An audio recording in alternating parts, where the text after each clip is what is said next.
Game Dev Journey. Hey everyone, it's Rob here from Game Dev Journey. I'm going to share what I learned from entering my first game jam. If you enjoy the video, please hit the like button and consider subscribing to see more videos like this from me. I entered the Vimlark 2 8 Bits to Infinity game jam. This jam had a requirement and a theme. The theme was optional, but the requirement obviously was not. The requirement was boss. So we had to create a game featuring a boss, however you interpret that.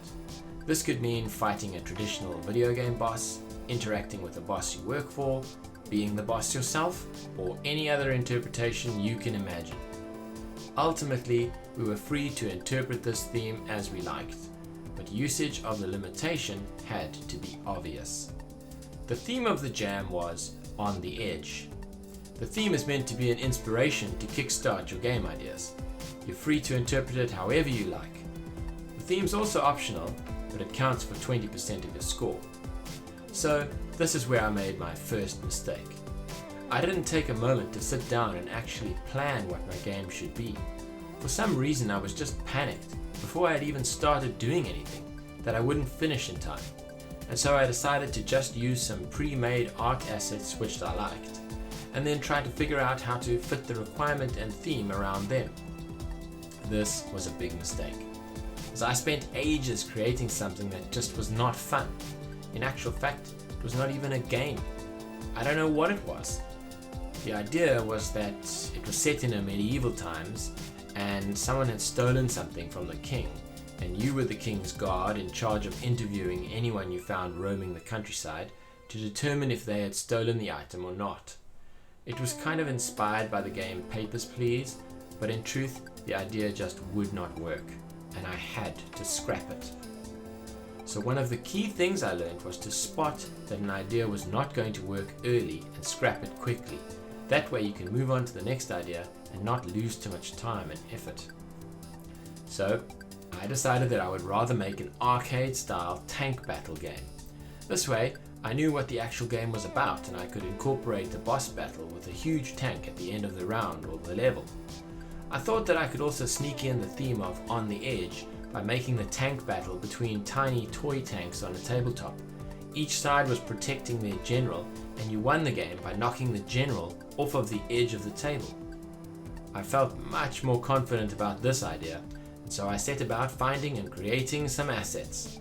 Kenny is the ultimate source of free-to-use 2D game assets, and I quickly found a side view tank battle asset collection on his website.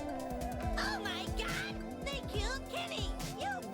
Then I searched for some royalty-free table images on Google and textures for the floor, and I set up a basic scene and experimented with the tank's movement, the AI movement, and knocking the general off of the table edge. I didn't spend a lot of time on the animation for the general falling off of the table, but I got something working quickly which would let me continue with the rest of the game. However, the more I looked at the game and played it, the more I hated it, and this totally demotivated me from working on it. So I scrapped the side view and the generals, and I decided to remake the game as a top-down tank battle. This was the best decision I could have made, because now I could envision the game in my mind and bring it to life on the screen. Again, I went to Kenny for the top-down tank assets. I put in a decorative edge around the viewport, which I put colliders on to ensure that the tanks could not leave the battlefield or fall off the edge of the table if you like. Then I used a tile map to paint the battlefield scene where all of the action would take place. Then I made the player. I wanted the tank to move independently to its turret, so I used a sprite for the player's body and another sprite for the gun barrel.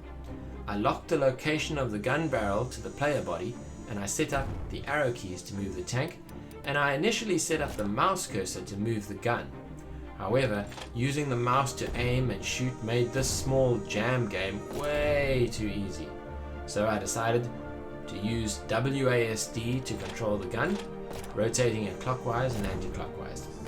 I made it rotate very slowly so that you would have to move the tank to evade the enemy tanks and try to find a good position to return fire. This worked well, and so I applied similar movements to the enemies. I set the enemies up so that when they were within a certain range of the player, they they would start to chase the player. The enemies all had different weapons which did different damage, and they fired at different rates. That reminds me, the game was also too easy, especially when I allowed the player to have infinite ammo and to be able to spam the fire button. I made the player run out of ammo, and I randomly spawned ammo packs around the map. I also created a cooldown on the player gun, so that you could not continuously fire. I'm probably talking too much now, so this is just a little bit about what went into making a game which really only had 3 waves of enemies. There was a lot more to think about, like a menu screen, a win screen, a game over screen, resetting the level. I put in power-ups like extra armor, a repair crate for health, all the sound effects for shooting, out of ammo, taking damage, explosions, and so on. Now you might be wondering, why did I use Construct to make the game? Well, because I wanted to learn more about how Construct works. Also, it's quick and easy to get things done when you're under a time constraint. However, my next Game Jam entry will be for Devtober, and I'm going to use Godot to make either a platformer or a Metroidvania. So watch out for that in one of my upcoming videos. If you're making games or trying to learn how to make games, pat yourself on the back.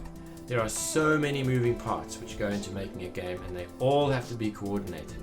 Most people have no idea just how much goes into making a game. Honestly, it's one of the hardest things I've done, but it's also one of the most fun and rewarding. These are some of the comments which I got from my game. I can't wait for my next Game Jam, and I hope that maybe I've inspired you to try to make a game and learn new things. It's awesome.